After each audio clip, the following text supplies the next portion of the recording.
অনেকে আছে যারা নবী রাসূলদেরকে মৃত মনে করে, যারা নবী রাসূলদেরকে মৃত মনে করে তারা কখনো মুসলমান হতে পারে? মেরাজ শরীফ বুঝলে হাকিকত বুঝতে পারবেন, সত্য বুঝতে পারবেন, ঈমান বুঝতে পারবেন, শানের রিসালাত বুঝতে পারবেন, শানে তাওহীদ বুঝতে পারবেন, আল্লাহ এবং তার রাসূলের প্রেম বুঝতে পারবেন। ঠিক না বেঠিক? কোন নবী রাসূল আল্লাহ রাব্বুল আলামিনকে সরাসরি দেখতে পারেন নাই।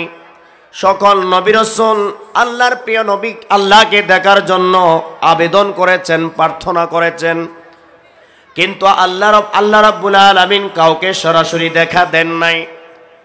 এমনকি মূসা আলাইহিস সালাম আল্লাহকে দেখার জন্য আবেদন করলেন।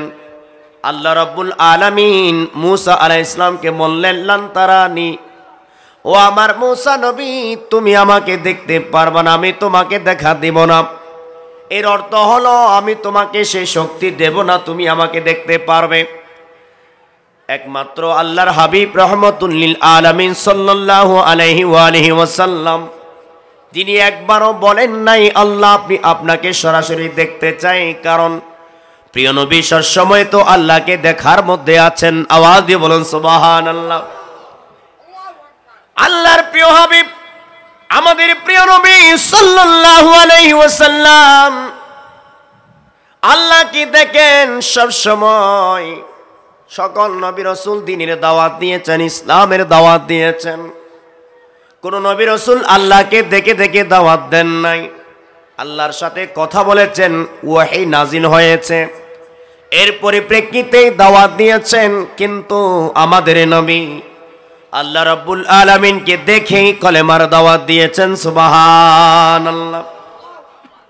আল্লাহর যে অস্তিত্ব আছে, আল্লাহ যে লা ইলাহা ইল্লাল্লাহ, লা মাবুদা ইল্লাল্লাহ, লা মাকসুদা ইল্লাল্লাহ, লা হাক্কা ইল্লাল্লাহ, আল্লাহর যে অস্তিত্ব আছে এটার প্রমাণটা দিলেন আল্লাহর প্রিয় হাবিবের কাছে আল্লাহর প্রকাশের মাধ্যমে। আওয়াজ দিয়ে বলুন সুবহানাল্লাহ। সকল নবী রাসূল আল্লাহকে দেখতে চাই, আল্লাহ রাব্বুল আলামিন আমাদের প্রিয় নবীকে দেখা দেন, সব সময় দেখার মধ্যে আছে। তাহলে মেরাজ শরীফ কেন? দেখার মধ্যে থাকলে মেরাজ শরীফ কেন, এটা তো আমাদের বুঝতে হবে। মেরাজ শরীফ এই জন্য ঘটনা হলো, মেরাজ শরীফের মাধ্যমে সৃষ্টি জগৎ সবাইকে সাক্ষী দেওয়া হলো, ও আমার সৃষ্টি জগৎ সবাই দেখো, আসমানবাসী, জমিনবাসী, ফেরেশতা, সকল নবী রাসূল যারাই যারাই আছে সবাইকে সাক্ষী রাখলেন। আল্লাহ রাব্বুল আলামিন সাক্ষী রেখে আল্লাহর হাবিবের সাথে আল্লাহর সম্পর্কটা প্রকাশ করে দিলেন। তোমরা দেখে নাও আমার হাবিবের সাথে আমার কেমন সম্পর্ক। সুবহানাল্লাহ। সাক্ষী রাখার জন্য, সৃষ্টি জগৎ সবাইকে দেখানোর জন্য আমার নবীর মধ্যেই আমি আল্লাহ। তোমরা যদি আমাকে পেতে চাও তবে আমার নবীর হয়ে যাও, আমার সন্তুষ্টি পেতে হলে আমার নবীর হয়ে যাও, আমার দিকে আসতে হলে আমার নবীর হয়ে যাও। এই হাকিকত, এই প্রকৃত সত্যটা বোঝানোর জন্য মেরাজ শরীফের এই আনুষ্ঠানিকতা, এই ঘটনা ঘটানো। আল্লাহর প্রিয় নবী হেরাম শরীফের মধ্যে আরাম করছেন, এমন সময় ফেরেশতা আসলেন। ফেরেশতা এসে প্রিয় নবীর কাছে আদবের সাথে প্রস্তাব দিলেন, ইয়া রাসূলুল্লাহ, ইয়া হাবিবাল্লাহ, আল্লাহ রাব্বুল আলামিন আপনাকে দাওয়াত দিয়েছেন, আনুষ্ঠানিক দাওয়াত। আওয়াজ দিয়ে বলুন সুবহানাল্লাহ। দিদার দিবেন সরাসরি, দর্শন দিবেন সরাসরি, সাক্ষাৎ দেবেন সরাসরি, আপনাকে দাওয়াত দিয়েছেন। সুবহানাল্লাহ। আল্লাহর কোরআন সেটা স্পষ্ট করে বলেছেন, সুবহানাল্লাযী আসরা বিআবদিহি লাইলাম মিনাল মাসজিদিল হারাম ইলাল মসজিদিল আকসা। আওয়াজ দিয়ে বলুন সুবহান।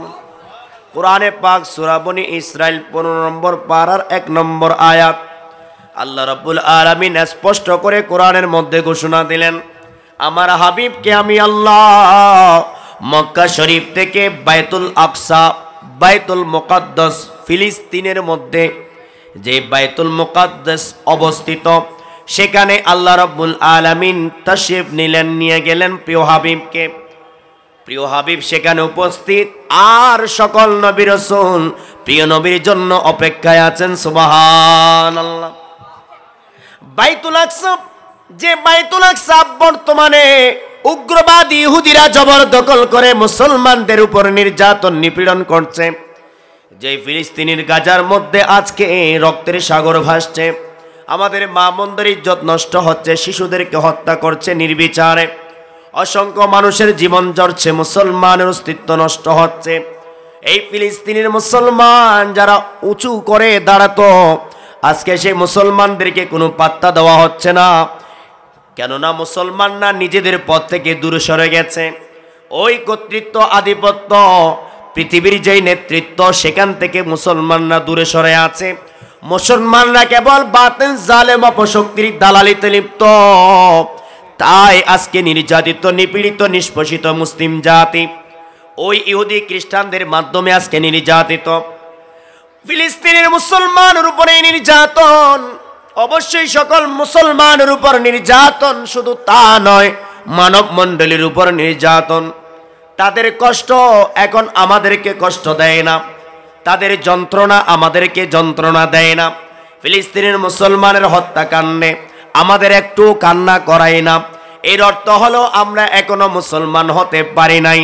যদি মুসলমান হতে পারতাম তাহলে অবশ্যই তাদের কষ্টে আমরা কষ্ট পেতাম, তাদের ব্যথায় আমরা ব্যথিত হতাম, তাদের যন্ত্রণায় আমরা কাতরাতাম।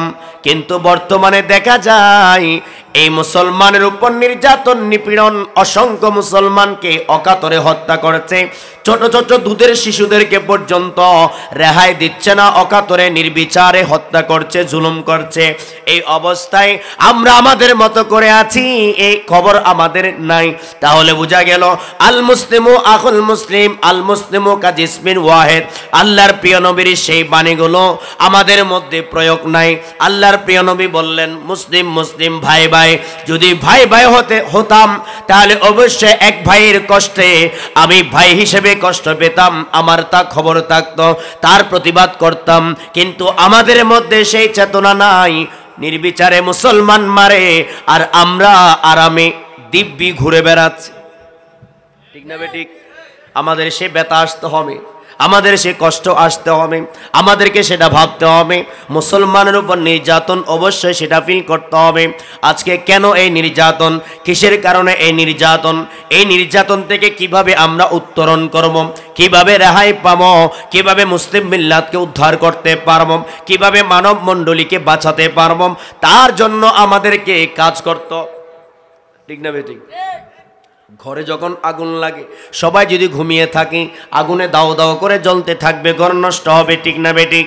আর যদি আমরা জেগে উঠি, আরেকজনকে জাগাই, তাহলে ঘরের আগুন নিভানো সম্ভব। ঠিক সারা বিশ্বের মুসলিম মিল্লাতকে উদ্ধার করা সম্ভব এবং মানব মণ্ডলীকে উদ্ধার করা সম্ভব যদি আমরা সবাই জেগে সঠিক নেতৃত্বে, সঠিক দিকে, সঠিক কাজে যদি আমরা মনোযোগী হই। আল্লাহ এবং তার রাসূলের পথে, বদর, সিফিন, কারবালার পথে, মানবতা আর দুনিয়া কায়েমের লক্ষ্যে যদি আমরা কাজ করি, তাহলে অবশ্যই সকল মানুষ নিরাপত্তা লাভ করবে। ঠিক না বেটি? সেই বাইতুল আকসার কথা বলছিলাম। প্রিয় নবী সেখানে তশরিফ নিলেন।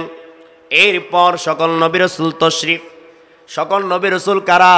হযরত আদম আলাইহিস সালাম থেকে ঈসা রূহুল্লাহ পর্যন্ত যত নবী রাসূল আল্লাহর দুনিয়াতে তশরিফ এনেছেন, কেউ 10,000 বছর আগে, 5,000 বছর আগে, কেউ 3,000 বছর আগে, 2,000 বছর আগে, 1,000 বছর আগে, কেউ আবার 500 বছর আগে, যতই নবী রাসূল দুনিয়া থেকে পর্দা করেছেন, সকল নবী রাসূল 1,24,000 নবী রাসূল একত্রিত হয়ে গেলেন বাইতুল মুকাদ্দাসের মধ্যে। এখন কি করবেন? বাইতুল মুকাদ্দাসের মধ্যে আল্লাহর প্রিয় নবীর সাথে সবাই 2 রাকাত নামাজ আদায় করেছে। কয় রাকাত নামাজ? আরো জোরে বলেন, কয় রাকাত নামাজ? সকল নবী রাসূল হায়াতুন নবী, সেটার প্রমাণ মেরাজ শরীফ। সেটার প্রমাণ কোথায়? মেরাজ শরীফ। নবী রাসূলুল্লাহ মরে না, নবী রাসূলুল্লাহ হায়াতুন নবী, আর আমাদের নবী হলেন সকল হায়াতের হায়াত। ঠিক না বেটি? কারো যদি এই বিষয়ে আরো ভালো জানতে চান, বোঝানোর চেষ্টা করব, তবে বিরোধিতাকারী থেকে সাবধান। এমন অনেকে আছে যারা নবী রাসূলদেরকে মৃত মনে করে, যারা নবী রাসূলদেরকে মৃত মনে করে তারা কখনো মুসলমান হতে পারে।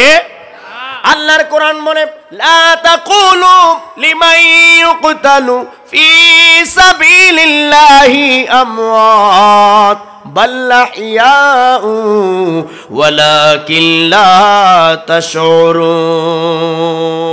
সুবহানাল্লাহ। আল্লাহর কোরআন বলে যারা শহীদ আল্লাহর প্রেমে প্রিয় নবীর প্রেমে শহীদ হয়ে যায় তাদেরকে আল্লাহ বললেন তোমরা তাদেরকে মৃত বলিও না, তারা মরে গেছে সেটা তোমরা বলিও না, বরং আল্লাহ বলেন বাল আহইয়া, তারা হলেন জীবিত। সুবহানাল্লাহ বলেন না, তারা কি? তারা জীবিত। ওয়ালাকিন লা তাশউরুন, তারা জীবিত সেটা তোমরা বুঝতে পারো না, সেটা তোমরা উপলব্ধি করতে পারো না। তাহলে শহীদরা যদি জীবিত হয় কোরআনের ভাষায়, কোরআন সাক্ষ্য দেয় শহীদরা জীবিত। আর শহীদরা কার প্রেমে শহীদ? নবী রাসূলের প্রেমে শহীদ। কার দিন প্রচারে শহীদ? প্রিয় নবীর দেওয়া দিন প্রচারে শহীদ। তাহলে শহীদরা যদি জীবিত হয় কোরআনের ভাষায় শহীদরা জীবিত, আর নবী রাসূলরা বুঝি মৃত।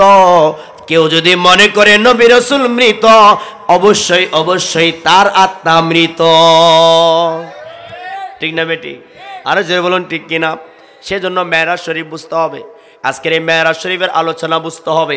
মেরাজ শরীফ বুঝলে হাকিকত বুঝতে পারবেন, সত্য বুঝতে পারবেন, ঈমান বুঝতে পারবেন, শানে রিসালাত বুঝতে পারবেন, শানে তাওহীদ বুঝতে পারবেন, আল্লাহ এবং তার রাসূলের প্রেম বুঝতে পারবেন। ঠিক না বেটি?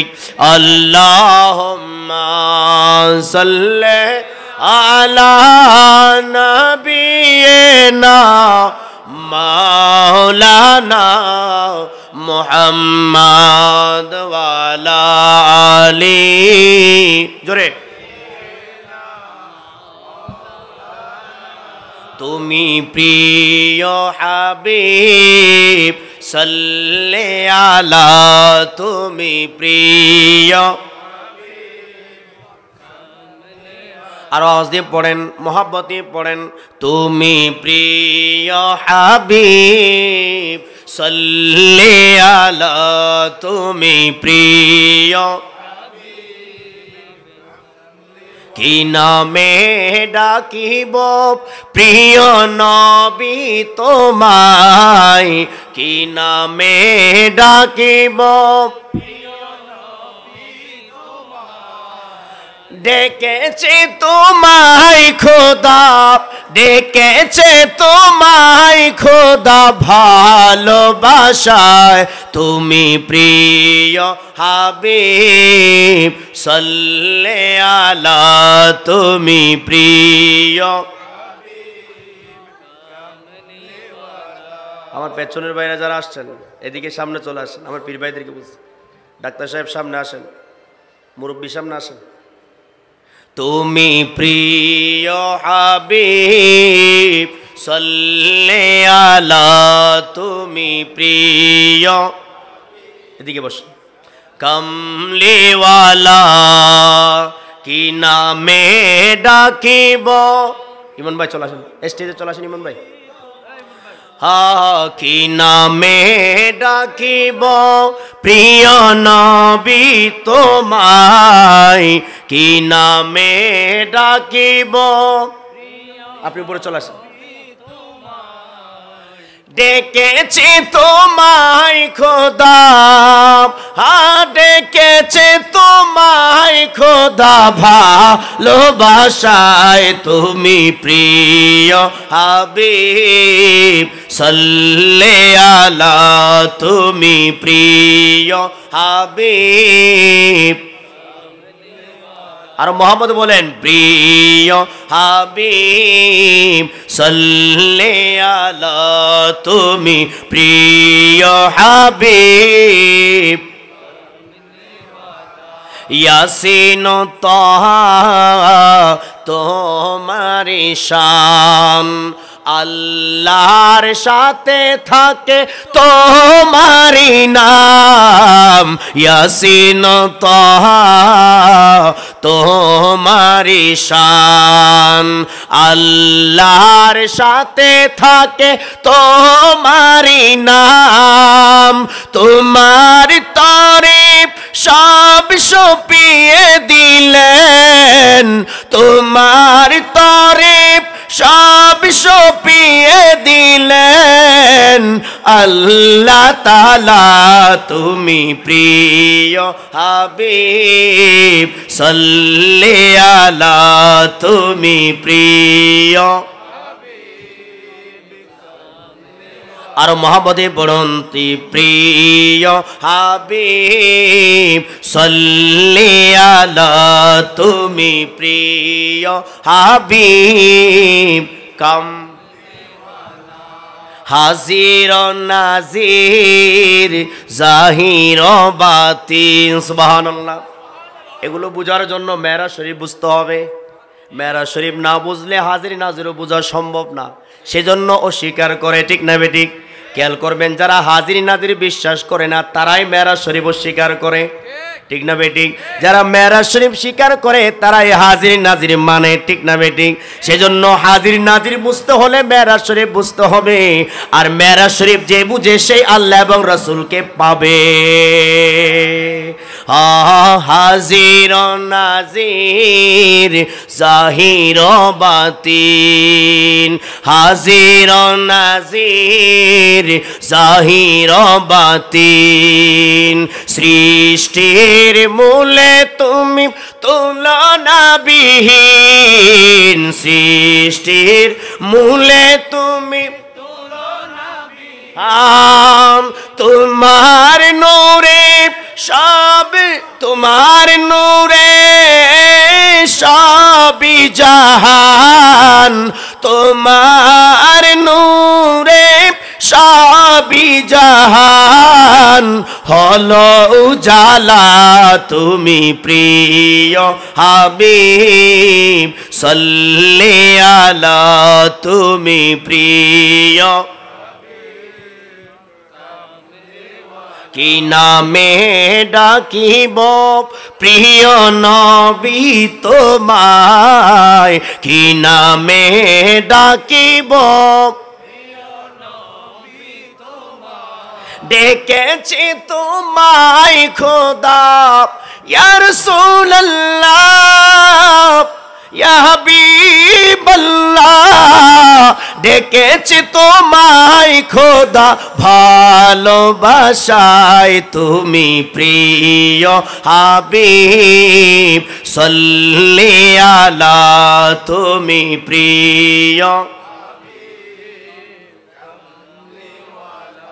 তোমার প্রেমে জীবন গড়ি, তোমার প্রেমে বাঁচি মরি, তোমার প্রেমে জীবন গড়ি, তোমার প্রেমে বাঁচি মরি।